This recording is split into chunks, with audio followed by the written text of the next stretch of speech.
Bueno, ya Bueno, tenemos pero tenemos al a nuestro entrevistado, creo que lo invitado tenemos en en conexión, línea. no sé si estoy viendo bien. Yo de acá, la verdad que el monitor, lo tenemos, perfecto. Ahí La tenemos en está. comunicación telefónica, él es economista, estuvo polémico también, por la mirada que tiene con respecto a la economía. Lo voy a presentar al señor Juan Valerdi. ¿Cómo le va? Buenas tardes. ¿Qué tal? Buenas noches, ¿cómo están ustedes? Muy bien, ¿qué tal? ¿Qué ¿Cómo le va? tal? Marcelo Seijas le habla. Muy bien, un placer.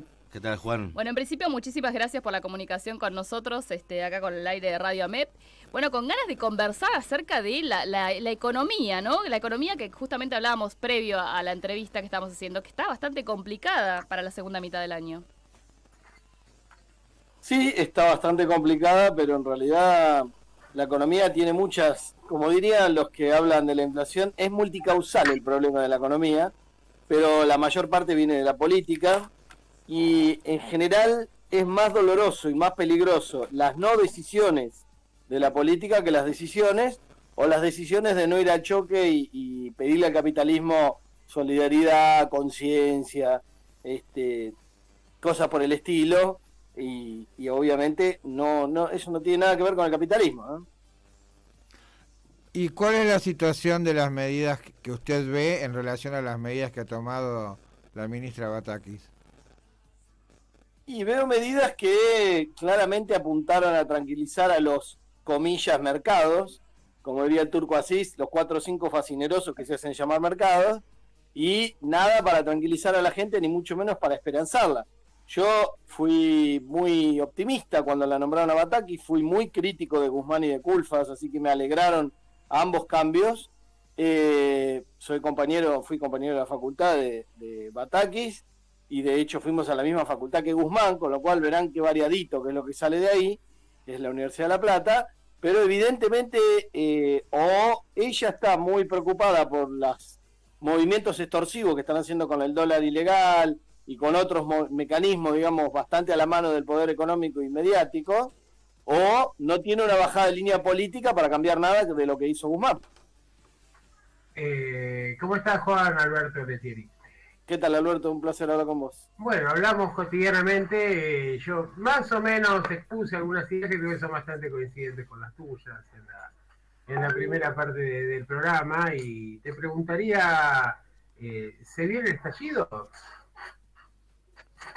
Mira, no sé si va a haber estallido, porque en realidad hay gente a la que le conviene que se mantenga esta situación. De hecho, el dueño de la Anónima dijo, cuando hay inflación altísima o hiperinflación, nosotros ganamos mucha plata, y efectivamente a ellos les conviene mantener todo al borde del estallido para que la gente esté mansa, pero mientras tanto la saquean.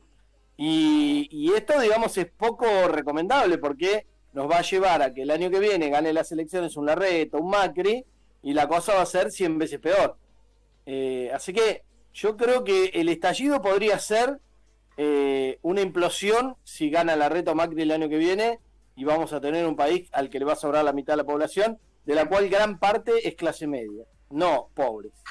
Te lo cambia la pregunta entonces. A ver, con las medidas que anunció Bataki, ¿se vienen los patacones?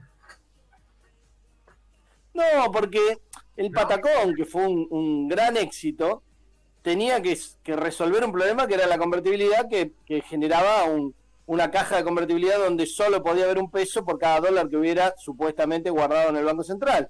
Ahora no tenemos esa restricción, con lo cual se pueden emitir pesos, se puede dar mucha liquidez, y de hecho se están emitiendo pesos virtuales, digamos de alguna manera, para cubrir la montaña de intereses que se le pagan diariamente a las LELIC, y que Alberto Fernández en campaña dijo que prefería darle la plata a los jubilados que a los intereses de LELIC, y ahí los tenemos generando récords monstruosos, aparte de que esa montaña de plata son como 20 mil millones de dólares, 30 mil millones de dólares, ya ni sé cuánto es, pero el peso va a haber.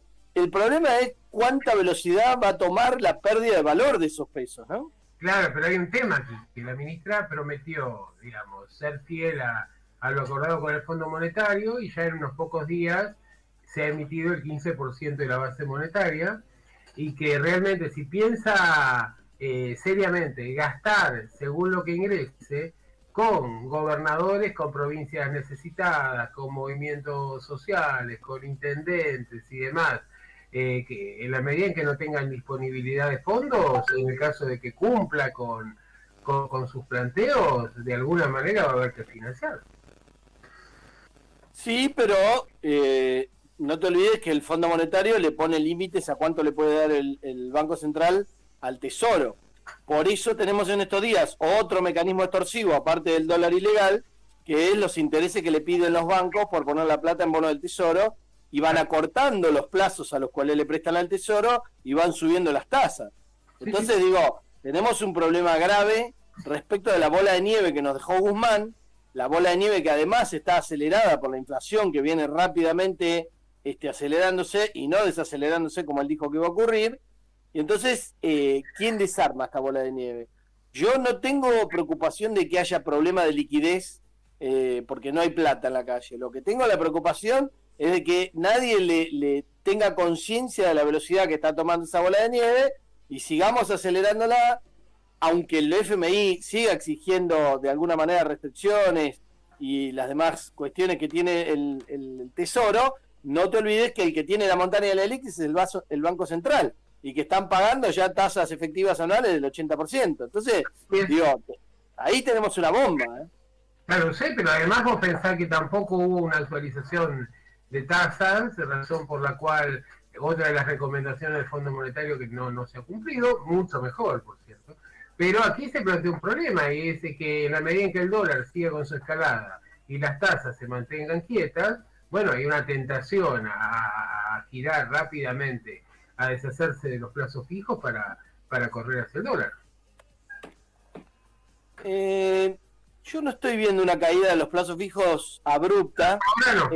Alguna gente por ahí, por algunas razones particulares que tienen los principios y fin de mes, siempre andan señalando la caída de los depósitos en dólares, no tanto en pesos, sí. Pero no veo una corrida de los pesos hacia el dólar blue, porque no te olvides que hace 2 años el dólar blue estuvo 195, después estuvo un año entero a 150, y recién ahí volvió a recuperar 200 pesos ahora hace poco tiempo. Más allá de que ahora está a 270, 280, pero digo, hay un montón de gente que estuvo un año pensando que había sido mala idea poner plata en dólares. Yo no estoy diciendo que eso vaya a ser lo que vaya a pasar en el futuro, pero no estoy viendo tampoco una caída abrupta de los depósitos.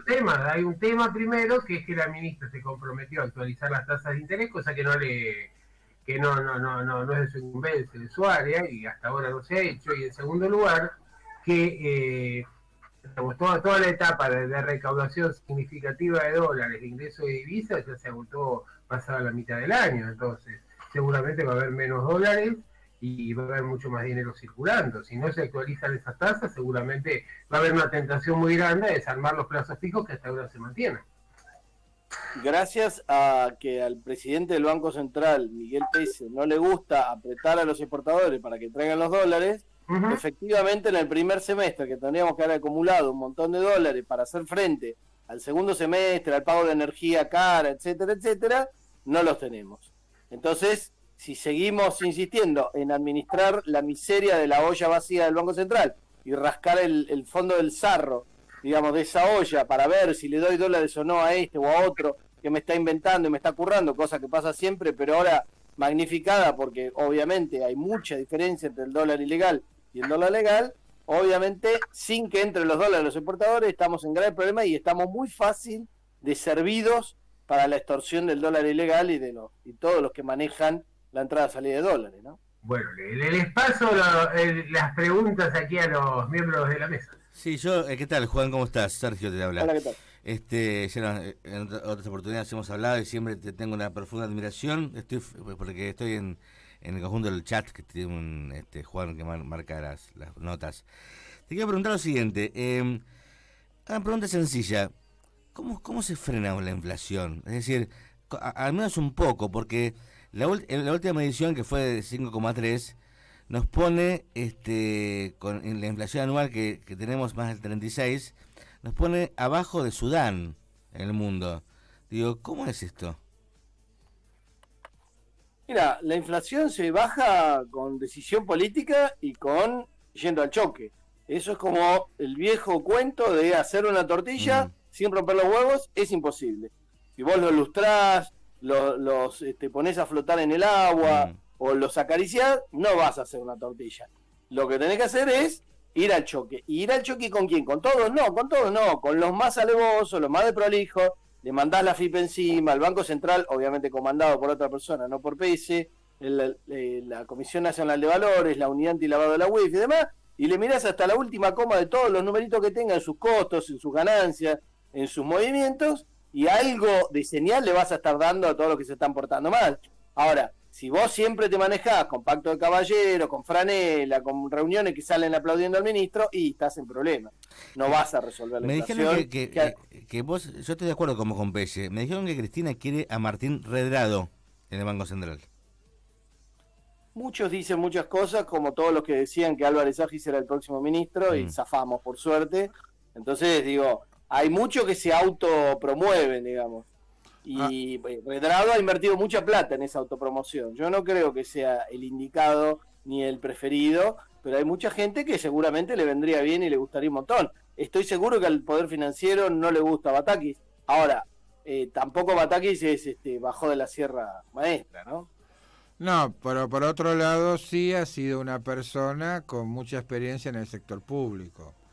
Está fuera de discusión que tiene experiencia. Si manejó la provincia de Buenos Aires, el Ministerio de Economía 4 años, y la provincia no estalló, que es el test más normal, digamos, que hay que hacerle a alguien, quiere decir que tuvo éxito. Y aparte, la provincia de Buenos Aires está siempre al borde del estallido. Bueno, y aparte ha tenido otros cargos, digo, fue antes subsecretaria y antes ha cumplido otros cargos. Entonces, bajo ese criterio y teniendo en cuenta que probablemente las primeras medidas tuvieran que ver con los mercados, ¿usted cree que va a llevar a cabo políticas que tengan que ver con el cumplimiento del pacto entre el gobierno y la sociedad o se va a profundizar un modelo estructurado en el acuerdo, en los acuerdos con el fondo y de ajuste? Es que el problema no es que ella lo decida, sino que lo decida el poder político. Ella arma el menú, pero el que pide el plato, y ella en todo caso lo tendrá que cocinar y sazonar, el que pide el plato es Alberto Fernández, y en todo caso lo consultará Alberto Fernández con Cristina, pero sin decisión política de algo que cambie la inercia de lo que venía haciendo Guzmán, que no era muy distinto en muchos casos, por ejemplo en la inflación, de lo que venía haciendo el macrismo.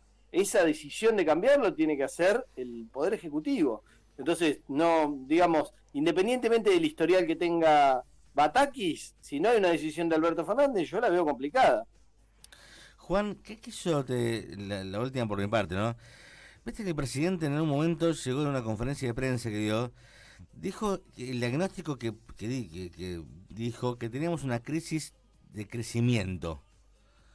¿A qué se refirió con eso? Habría que preguntarle a él porque la verdad...